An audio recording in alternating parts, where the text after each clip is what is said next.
WCNC Charlotte. This is Flashpoint, where power and politics collide, and the tough questions get asked and answered. Hey folks, welcome to Flashpoint here inside the WCNC app. I'm Ben Thompson, joined by Julie Kay. This week, Charlotte City Council back in session after their summer break, and they are facing directly in front of them a big hurdle named I-77 toll lanes. No. I know. Oh, no. We exactly. called it a summer break, but they really didn't get much of a break. Not much of a break, that's right. So this morning we're going to talk to Ed Driggs, who's sort of the point person when it comes to all transportation issues on City Council. He heads up the committee.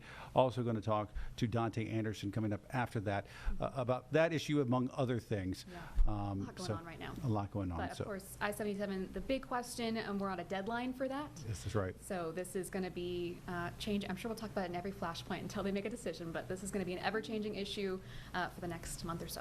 All right, take a listen. Joining us now, Charlotte City Councilman Ed Driggs. He represents the fine folks of District 7 in South Charlotte. He also happens to be, for our purposes here today, sort of the point person on council when it comes to issues of transit, transportation, planning, that sort of thing. Councilman, good to see you as always. Good to see you too. All right, so you're fresh from break, summer break for council. Give us a lay of the land. I guess there's a pretty big decision coming down the pike for Charlotte City Council on whether they want to pay back somewhere between $60 to $80 million or something like that to the state, or whether they're going to backtrack and decide, you know what, we'll support the toll lanes. Is that where we stand right now? So I think it's important to understand this decision is not about paying or avoiding that cost recovery, that penalty. This decision is about the merits of the proposal itself. $3.5 billion of investment in improvements on I-77, $300 million in community benefits, $100 million in the corridor investments. So as far as I'm concerned, that's what we should be deciding about. We should decide whether the merit of this case justifies supporting it, understanding, of course, that if we don't reach an affirmative outcome, there will be this liability. And we are now in the middle of a 90-day period, according to state legislation, in which the people in CRTPO that voted to rescind CRTPO's approval of the project can change that rescind and get back in support of the project and thereby avoid any responsibility for the cost recovery. And the interesting thing is, if enough of them do that, it could end up that Charlotte is liable for the great majority of that cost. For people who might not follow this as closely as we do, CRTPO, a regional board that's made up of local towns, municipalities, the county itself, and Charlotte has a large weighted vote on that board. And your point is, we could end up being stuck with a big bulk of this because the towns, I guess this week it was Cornelius that decided to back out. By backing out and saying, you know what, we now will support the toll lanes, that gets them out of having to pay any of this reimbursement, is that right? Yes, it specifically says in the state budget where these provisions are related to I-77 that if you supported rescinding the CRTPO approval and now you vote again to go back and support, that you will not be included in the communities that are liable for their cost recovery of something in the range of $60 to $80 million. And you mentioned the $300 million. In the last week or so, we got that updated number from the state. And these are sort of newly announced enhancements, a sweetener, if you will, to the package of investments in the communities impacted by the construction of these toll lanes. Have you gotten any sense talking to fellow council members? Is this changing any minds? It's notable that on Monday night during the committee meeting we had, at which this was discussed at length, one member of the committee said, how do we know? It says up to $300 million. And so can we trust that? And what we've been dealing with the whole time on this subject is an attitude on the part of many of the opponents that they just don't believe or trust the things they're being told. So if you look at that very significant letter that the Transportation Secretary issued in which he said, look, this is the situation, we recognize these things, we commit to these things, the community improvements, and mentioning for the first time that $300 million in community benefits that would be available from the project. A lot of that codified things they had said before, but we're still dealing with an attitude on the part of many of the opponents that nothing they're being told can be relied on. Well, some of the discussion that night too, and that was quite an extensive council meeting. We also talked about data centers, which we'll get to soon, I'm sure. But the attitude was kind of like a lack of consensus across the board about what to do next, and just kind of the question marks that still remain of, do we get consultants in to look at this further, but we don't really have the time. So I guess from your perspective, do you see a consensus being had in this short runway? I was encouraged by the fact that the meeting was deliberative in nature. So 4 of my committee members are among the 6 who voted to rescind approval. So they're looking at this thing warily, skeptically, but they're still mulling it over. Mm-hmm. So I think that's a good sign. The issue about the study that you mentioned is that several of them have called for an independent review of possible solutions on I-77 because, again, they're not counting on NCDOT to be totally upfront about what outcomes are possible. That can't be accomplished in the time frame until the deadline for our vote, the next CRTPO vote. But if we don't let the project die in September and we reaffirm support for it, we would have a year from then before the RFP, the request for proposal, is issued that would finally lay out exactly how the project would work. And during that year, there would be a lot of engagement with the community, with the council, NCDOT, the bidders, to talk about all the options. So if we had the benefit of a full year, we would also have time to perform a study like the one that was being described, and to take the results from that study and incorporate them into our discussions about the final outcome. Distrust between Charlotte and Raleigh is not anything new. I think just in modern history, you go back 15 years ago, it was over the airport and who actually owns the airport, then it was House, the bathroom bill. Who do you blame for the bad blood this time around? Because I feel like, having covered city council for years now, I feel like the bad blood had gotten better for a few years, and it seems to have taken a more cynical turn again. I think, to be very specific, the fact that we got the PAVE Act passed, right, the legislation that the General Assembly passed allowing for a referendum in November for a new sales tax, which then succeeded, as you know, that to me was a really good moment in relations between Charlotte and Raleigh. And then on the Because just background real quick, for years there had been a skepticism by Tim Moore as the House Speaker and also Phil Berger about whether they were going to let, and this went on for like 5 or 6 years. I mean, and it seemed like they were going to be quite hesitant about ever letting us do anything like that. And so when it happened, to your point, it was kind of a big surprise. It was a breakthrough. Yeah. And a lot of people were involved in bringing that about. They did make clear, if you remember, that if we're going to do a sales tax, you can't spend all that money on rail. Right? Yep. So the allocation of funds that's incorporated into the authority that we have for the sales tax calls for 40% to be spent on roads.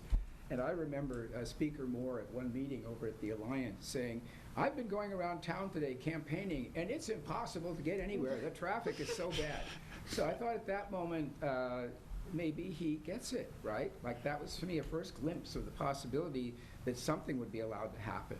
But anyway, we went from that good moment to a situation where an approval that had been given by the CRTPO to NCDOT, which is a state agency, to move ahead with a P3 funding structure for this project was suddenly reversed, putting NCDOT in a very difficult position. And this happened in turn because after the approval that was given in '24, maps were circulated to the communities about what it would look like. It was the next step in NCDOT's process, and the outcry started. And so the backlash then reached the city council, activist groups, the political caucus, and Sustain Charlotte and others started stirring things up. So my colleagues then got apprehensive and therefore decided that they would rescind Charlotte's approval for the authority for this thing. And I can see that the General Assembly and the NCDOT thought that our local politics and the reasons that that happened were objectionable. And so that's how we are where we are. We did get a survey this week that showed about half of Charlotte voters support going through with the project immediately, to varying levels of enthusiasm. I think it was 27% say strongly disagree. Did those results surprise you, or is that kind of in line with what you had sensed was the overall consensus of Charlotte? It didn't surprise me because we had the precedent of I-77 North, right? And it was clear that managed lanes, that those tolls on the managed lanes were the subject of controversy. So I knew that that was in the background on this one as well, even though what has been in the forefront was the impact on historically minority neighborhoods. So if I had to guess, I probably would have said maybe something like that. I do believe that if people fully understood the choice that we're making here, the benefits on the one hand and the costs on the other hand, that if anything, the decision in favor, even by people who might be reluctant, would be greater. Do you get the sense among those who voted to rescind it that there is an appetite? Because, you can objectively look at this and say, you know what, there were some hard-fought concessions made in the last few months between the $300 million, between McCrory Heights went from having from having several homes taken down to now currently no homes. Do you feel like there's a common ground that's still achievable where we can meet somewhere in between and find a solution?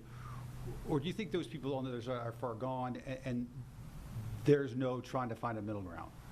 Well, again, I think the fact that the conversations we had on Monday night were deliberative, right?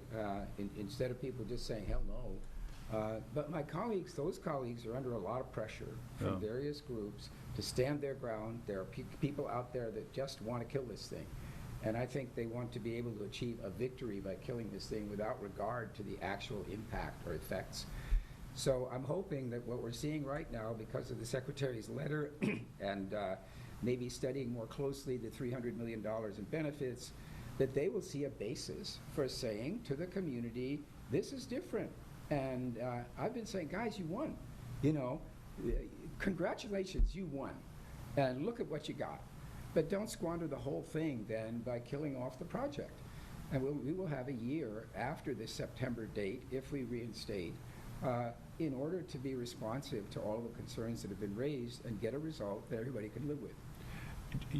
We talked about the weighted vote on the Regional Transportation Board, but it basically comes down to Charlotte. You can have Cornelius and you can have some of these other towns come out, but it's still, because the makeup of the board, it basically still comes down to the city and what it wants to do. Is that correct? The remaining membership would have to be almost unanimous in order to achieve a result that was different from Charlotte's position, and they aren't. So yeah, in practice, I think where Charlotte goes is where we go. Do you see this being, we've got, is that less than a month to figure this out? There's a couple full council meetings. Would you see a special meeting happening to make a decision? Any word yet? It could happen because the last council meeting is in September the 23rd, something like that, before the last CRTPO meeting, before the October 5th deadline under the legislation. So when it goes down to the wire, if there are still points being discussed, we could convene if we needed to on the 4th of October. Shall we talk about other things? We also talked about data centers on Monday. I know that another thing where the deadline is kind of coming up soon, and we got an update from city staff on what they've been doing, next steps for getting people's input. What's your take so far on the update we received on data centers? So data centers is a national topic. It's a difficult subject. There are very valid issues that are being discussed about the power, the water, the noise, environmental impacts, things like that, consumer electricity bills. There is also, I would suggest, a more of an activist pressure being brought to bear that would probably say no data centers. But the thing is, people enjoy the advantages of those data centers. They use their cell phones, and there are all kinds of things they do that they may not even realize are actually supported by data centers. A lot of the conversation centers around AI, whether that's a good thing and whether we should be accommodating AI with all the problems that it might entail. So I just hope that we can do justice to the dimensions of this topic and have a serious policy conversation. I don't have a personal opinion yet. I want to hear more. I want to be able calmly to process what we're told about things like the impact on water. And we did hear a briefing from Charlotte Water about the capacity that we have, about the fact that anybody that develops a center like this would be required to pay for any costs that are incurred in order to meet their water demands. Likewise for electricity. And there's a debate about the cooling systems. You know, should you have a closed cooling system which uses more energy, or an open system which uses more water? What's the right trade-off there? So I look forward to delving into that. As you know, we embarked on a 150-day moratorium on the subject of data centers to give ourselves time to develop more detailed policies. We are constrained because state law actually doesn't allow us to do any downzoning, and therefore our ability to introduce new rules about data centers could be limited. Now, as it happens, the General Assembly is also working on possible measures. If you've seen Senate Bill 730, and it aligns pretty much with a lot of the concerns that we are dealing with. So I'm hoping that we will continue to work during this 150 days, and sometime in September we'll have reached a point where we are able to apply for an extension for the moratorium under state law. We will have done the things you have to do in order to extend your moratorium. So we will prolong the moratorium and then be able, going forward, to align better with the General Assembly on the kind of rules that they and we can implement. Are you suggesting that Raleigh and Charlotte could be on the same page? It's, no, I don't believe it. What? well, it's interesting. I was a little surprised actually myself, because the pressures under which they operate and under which we operate are not the same, aside from the political affiliation. But there does seem to be a broad consensus that we need to manage the impact of these centers. And so, for example, if you look at Senate Bill 730, it has in there, it must be a closed circuit cooling system, right? And it instructs or requires that municipalities who are considering applications demand that. And so, and there are a couple of other things too. Electricity bills, I've heard also from the Utilities Commission that anybody that wants to develop a data center would have to pay the cost of any additional electrical capacity, and that the impact on consumer electricity bills would be negligible and possibly even slightly beneficial as costs are shifted to the new project. So sitting where I am as the only Republican on the council, and therefore a funny sort of a bridge, I guess, you know, being a member of the same party as the majority in Raleigh, I'm trying to think positively about the potential for an alignment between us and them rather than a clash. Who would have thought that data centers would have been the thing Right, to bring everyone together? I know. Yeah, well, I hope I'm right about that. It's early days still. Fair enough. CMPD wants a new 9 p.m. curfew. Several times this past summer, there were these, what they call teen takeovers. Hundreds of teens show up in a place rather spontaneously, and it can lead to trouble in some cases. Do you support this idea that council has to still take this up fully? So I did vote for it because I support CMPD and the chief, and if that's what they say they need in order to address some of the problems that we've had about youth being out late and creating violence or disruption. At the same time, I understand we had a message from the Civil Liberties Union, and we've had messages from others saying that 9 o'clock for everybody is just too severe. And the other provision that I actually questioned in the committee meeting where this was discussed was the idea that there would be penalties for parents of the kids who violated the curfew. And the difficulty I have with that is a lot of households struggle with their young people. And I think if you're the kind of family where you've lost control over your teenager, and then to be hit with this $500 fine, I think they're kind of powerless. And so I don't have a really good answer for this. I have a feeling that the conversation will continue. We may see further developments there because this solution is a little one-sided. It may take more thought to work that out. Since last time we spoke, we also have a new mayor. You all have been on break for most of the past month or so. Any impressions going forward? Well, I was very pleased at the outcome of our selection process, and I definitely supported Rob Harrington as our appointment, and he has demonstrated to me already an eagerness to learn, an even-handedness in the way he approaches things, a desire not to get corralled on one side or another of some of these issues. So I think he's a good, steady presence, and I look forward to the remaining time that he has in office. All right. Ed Driggs, Councilmember, District 7.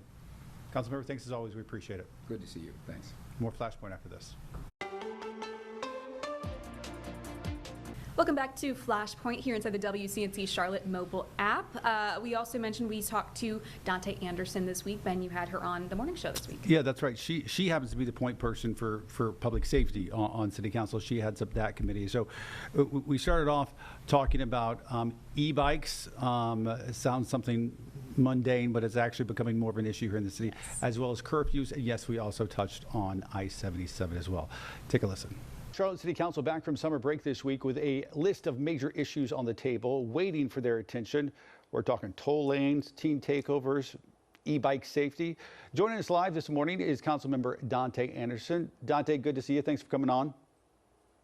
Good morning. Thank you for having me. Let's start off with e-bikes. It's something that the safety committee talked about yesterday. You're the chair of that committee. People calling for tighter regulations. You see these things everywhere, and not always in the safest of circumstances. Absolutely. There's just been a proliferation of motorbikes. So these are motorbikes that many think are electronic bikes, but they're actually much more powerful. They don't require pedaling. And many people are riding them on the sidewalks, in the streets, including our youth, without protective gear at all. And so we've seen some of our neighbors over in Cornelius and Davidson put in some good hard restrictions around that, just some guardrails. And so we are discussing that here in the Queen City as well. I got you. What are the regulations as they stand right now versus what you would like to see them be? So we absolutely have regulations around electronic bikes, what we know as e-bikes. Those vehicles go a certain mile per hour, not over 30 miles per hour. They require pedaling, and it helps people. It assists people in actually going out and enjoying the great outdoors, and also just in transportation in general. So we do have regulations around electronic bikes in an ordinance on the books today. What we do not have are regulations around these new motorbikes and also the modified electronic bikes that many are buying the electronic bikes and then modifying the engines so that it would go much faster. That's where we're seeing the real safety challenge in the streets and on the sidewalks, is with those modified bikes and with the motorbikes. So we would be touching our ordinance to update them to have some language around how fast these bikes could go, where they would be restricted, whether it be on the sidewalks, greenways, in the streets, as well as should you have insurance or license, depending on what age you are. Last we spoke, I think last month, we discussed teen takeovers and what the city was going to do about it. These are basically huge gatherings, somewhat impromptu, somewhat planned, of hundreds of teens, often leads to other issues. As we head back into the fall, is this one of those issues where kids are going to be back in school? And do you anticipate this will be less of an issue? Well, we hope that it would be less of an issue because kids will be going back to school. However, what we have seen historically is that these teen takeovers do occur during the school year, specifically on the weekends. And so our hope is that council will pass an ordinance that would update the curfew so we could have tighter restrictions around that, of course, with a myriad of exceptions. We want kids to be in structured activities and have job employment opportunities, et cetera.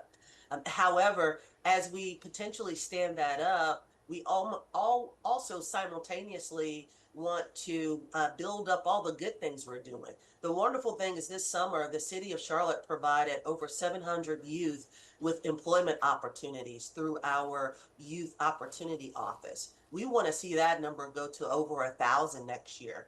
We want to see more third spaces and collaborative opportunities with the county and other partners so we can create safe spaces for youth to go so they don't have to be on the streets late at night.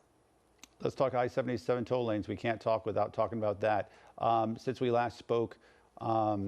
Raleigh has sort of changed the game, is now penalizing some towns and cities for basically coming out against the toll lanes. Any sense where council is headed, because there is a deadline here? There is a deadline, and since the legislation that you spoke about coming out of the General Assembly, we've seen many of our neighbors sort of reverse their course. Most recently, we saw Cornelius do the same and saying that they are withdrawing their recension due to the millions of dollars that have to be paid back. But as we discussed last night on City Council, and this was in the Transportation Committee, and I was present for that discussion, but we discussed the various elements to this.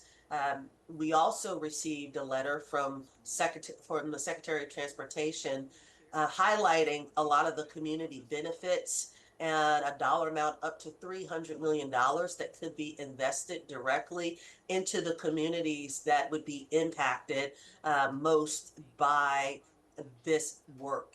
And so we are reviewing that. We're reviewing all of our options. We do know that the actual payback from the General Assembly would be a weighted payback based on your weighted vote. And Charlotte has the highest vote. And as each of our neighbors do take a step back, that means our percentage of the pie would grow. So we're just looking at everything that's on the table and trying to maximize all opportunities before that deadline. Rapidly growing, fluid situation. All right, Dante Anderson, Councilmember, thanks for coming on. We appreciate it. Thank you. All right, that was your interview with Councilmember Dante Anderson from earlier this week, leading the Safety Committee, so touching on all things e-bikes, curfew, all these decisions that will be coming up very quickly. And of course, how can you have a conversation with someone at the city without talking about I-77? Yeah. This being the first week council is back and having kind of that deadline looming, also data centers looming. I think that was a big piece of what I learned this week, at least, is there's maybe a bridge between the state and the city, which is kind of an awkward position right now over the issue of data centers. As it stands right now, I mean, Ed Driggs mentioned it, there are severe limits to what they're actually able to do, and especially considering what a lot of advocates and just community members that are in these neighborhoods that are affected are calling for. It'll be really interesting to watch to see if that bridge actually comes to fruition with that bill. Yeah. I think I learned that when it comes to the toll lanes, there's a lot of stakeholders, but it's going to come down to basically 2 or 3 people. Yeah. No as you heard the council members say that so goes Charlotte, so goes the toll lanes. And he's the voice on Charlotte, on the transportation board, the CRTPO. So you got him, and we know how he feels. And then in order to get to that, there's probably 1 or 2 people on council who are going to be shifting or may not shift. There's the people on one side who probably aren't going to be changing, and there's people on the other side who probably.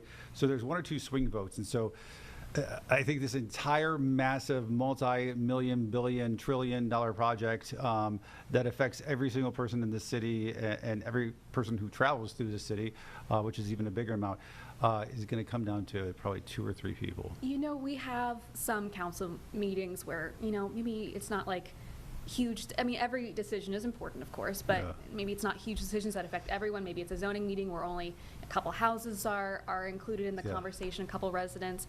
And then you have these decisions where, I mean, 1 or 2 people are at the point of making a decision that will forever change the shape of Charlotte and the relationship with Raleigh. I mean, that's the beauty of local government. Yeah, not to overstate it, but not to be dramatic, but kind of true. Kind of where we're at. All right, folks, that's going to have to do it for this edition of Flashpoint. We hope to see you back here next week.